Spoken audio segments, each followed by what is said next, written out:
2025ರ IPL season 18 ಪುನರಾರಂಭವಾಗ್ತಿದ್ದು ಅಭಿಮಾನಿಗಳಲ್ಲಿ ಖುಷಿ ತಂದಿದೆ.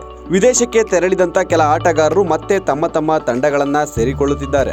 ಇದರ ಬೆನ್ನಲ್ಲೇ RCBಗೂ ಗುಡ್ ನ್ಯೂಸ್ ಸಿಕ್ಕಿದ್ದು ತಂಡಕ್ಕೆ ವಿದೇಶದ ಸ್ಟಾರ್ ಆಟಗಾರರು ಹಿಂದಿರುಗುತ್ತಿದ್ದಾರೆ. RCBಯ ಭರವಸೆ ಬೌಲರ್ ಎಂದ್ರೆ ಅದು ಜೋಶ್ ಹೇಜಲ್ವುಡ್.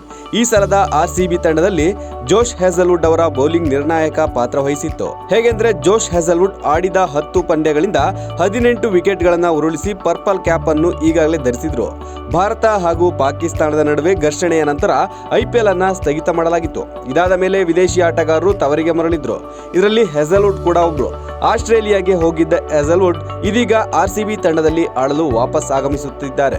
ಮೇ 17ರಂದು M ಚಿನ್ನಸ್ವಾಮಿ ಸ್ಟೇಡಿಯಂನಲ್ಲಿ ಬಲಿಷ್ಠ ಕೋಲ್ಕತ್ತಾ ನೈಟ್ ರೈಡರ್ಸ್ ತಂಡವನ್ನ ರಾಯಲ್ ಚಾಲೆಂಜರ್ಸ್ ಬೆಂಗಳೂರು ಎದುರಿಸಲಿದೆ. ಈ ಮಹತ್ವದ ಪಂದ್ಯಕ್ಕೆ ಜೋಶ್ ಹೇಜಲ್ವುಡ್ ಹಾಜರಾಗಲಿದ್ದಾರೆ ಎಂದು ಹೇಳಲಾಗ್ತಿದೆ. ತವರಿಗೆ ತೆರಳಿದ್ದ ವೆಸ್ಟ್ ಇಂಡೀಸ್ನ ಸ್ಫೋಟಕ ದಾಂಡಿಗ ರೊಮಾರಿಯೋ ಶೆಫರ್ಡ್ ಭಾರತಕ್ಕೆ ಹಿಂತಿರುಗುತ್ತಿದ್ದಾರೆ. ಹೀಗಾಗಿ RCB ತಂಡದ ಮುಂದಿನ ಪಂದ್ಯದಲ್ಲಿ ಕೆರಿಬಿಯನ್ ದೈತ್ಯ ಕಾಣಿಸಿಕೊಳ್ಳುವುದು ಖಚಿತ ಎನ್ನಬಹುದು. ಅದರಲ್ಲೂ IPLನಲ್ಲಿ ಅತಿ ಹೆಚ್ಚು ಅಭಿಮಾನಿಗಳನ್ನ ಹೊಂದಿರುವ ಬಲಿಷ್ಠ ತಂಡ RCBಗೆ 3 ವಿದೇಶಿ ಆಟಗಾರರು ಮರಳಿದ್ದಾರೆ. ಸ್ಫೋಟಕ ಆಟಗಾರರಾಗಿರುವ ಫಿಲ್ ಸಾಲ್ಟ್, ಲಿಯಾಮ್ ಲಿವಿಂಗ್ಸ್ಟೋನ್ ಮತ್ತು ಜೇಕಬ್ ಬೆಥೆಲ್ RCB ಹಾಗೂ KKR ಪಂದ್ಯಕ್ಕೂ ಮುನ್ನ ಬೆಂಗಳೂರಿಗೆ ಆಗಮಿಸಿದ್ದಾರೆ. ಇದರಿಂದ ಬೆಂಗಳೂರು ತಂಡಕ್ಕೆ ಆನೆ ಬಲ ಬಂದಂತಾಗಿದೆ. Bureau report, Boss TV Kannada.